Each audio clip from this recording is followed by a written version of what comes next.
শক্তি পিছন থেকে লুকিয়ে প্ল্যান করে গুলি করে পালিয়ে যায় ভয়ে ভয়ে। শহীদ উসমান হাদির শাহাদাতের মধ্য দিয়ে আমরা এটা প্রমাণ পেয়েছি আধিপত্যবাদী শক্তি আর আমাদের সামনে দাঁড়াতে সাহস পায় না। লুকিয়ে লুকিয়ে আমাদের পিছন থেকে গুলি করতে আসে। এখন যদি আমরা শহীদ হাদির রক্ত, শহীদ হাদির আমানত আমাদের হৃদয়ে ধারণ করে আর একটুখানি যাত্রা অব্যাহত রাখতে পারি, এই আধিপত্যবাদী দিল্লির কবর আমরা রচনা করব ইনশাআল্লাহ।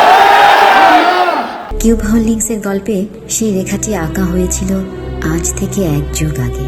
নকশাই আমাদের ভাষা। Cube holdings limited. আমরা শহীদ আবরার দাওয়াত করিয়ে আবু সাইদ হয়ে আমরা প্রতিবাদকে দিল্লি পাঠিয়েছিলাম। এখন শহীদ হাদির রক্ত পেরিয়ে আমরা আবারও শহীদ হতে চাই, যেখানে এই যে দিল্লি বা দিল্লির শক্তি আধিপত্যবাদী শক্তির কবর রচিত হবে ইনশাআল্লাহ। প্রস্তুত আছেন ইনশাআল্লাহ? এই সমাবেশে শহীদ হাদি চত্বরে সকল ছাত্র সংগঠন, সকল রাজনৈতিক সংগঠনকে আমরা আহ্বান জানিয়েছিলাম। অলরেডি অনেক সংগঠন আমাদেরকে সম্মতি জানিয়েছে।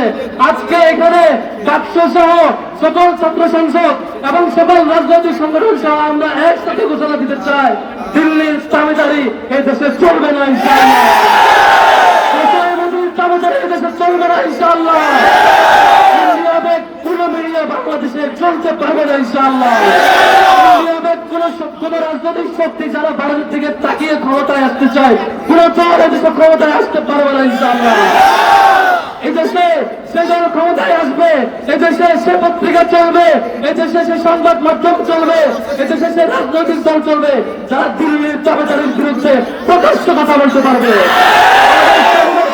আমাদের সৈন্যরা দিল্লির বিরোধিতা করতে গিয়ে জীবন দিয়েছে, আমাদের আফগান বাহাদেরা ভারতের সমালোচনা করতে গিয়ে জীবন দিয়েছে, আমাদের আবু সাইদরা দিল্লির দাবিদারি শক্তির বিরুদ্ধে বুক চিতিয়ে জীবন দিয়েছে, আমাদের শহীদ হাদিরা দিল্লির বিরোধী দিল্লির আধিপত্যবাদী শক্তির গুলিতে শাহাদাত হয়েছে। আর আমাদের রক্ত শহীদ হাদির শাহাদাতের কসম, শহীদ হাদির কমিটি আমরা শপথ করবো এই দেশের দিল্লির আধিপত্যবাদকে আমরা সহ্য করবো।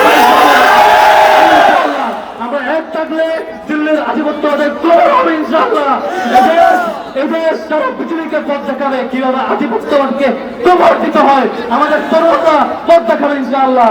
আমরা প্রশ্ন করবো ইনশাআল্লাহ।